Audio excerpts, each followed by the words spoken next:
Hello, today we will guide you through how to create a new chart in ThinkorSwim. First, open the ThinkorSwim platform. You can use the desktop app or the web version.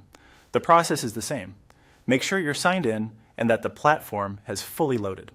A quick tip: maximize the window so all controls are visible and keep a stable internet connection to prevent delays as new data loads.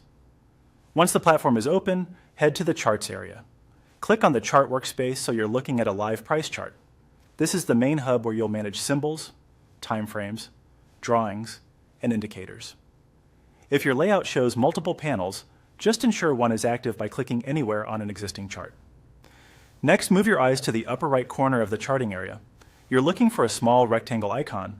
Depending on your layout theme, it may appear as a simple square, a grid-style box, or an outline panel. It typically sits near other controls like settings or layout tools. If your window is narrow, this icon can hide inside a compact menu, so enlarging the window can help reveal it. Now hover your mouse over that rectangle. Don't click yet. Just hover. A tooltip or quick label should appear, confirming it's the control related to opening or adding a new chart. Hovering is useful because it helps you confirm you found the right button before making a change. If you're on a touch device, a brief press can show the same label. With the correct control identified, follow the on-screen procedure that appears. The platform will walk you through creating a new chart space. You may be asked to choose whether the new chart appears as a separate pane or within your current layout, and to confirm the instrument, timeframe, or style. It's fine to accept the defaults if you're not sure. These can be adjusted later.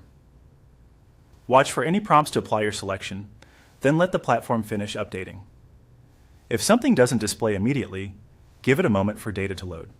That's all there is to it. Open ThinkorSwim. Click into Charts. Locate the rectangle icon at the top right, hover to confirm, and then follow the on-screen steps to create your new chart. Thanks for watching, and enjoy exploring your new chart view.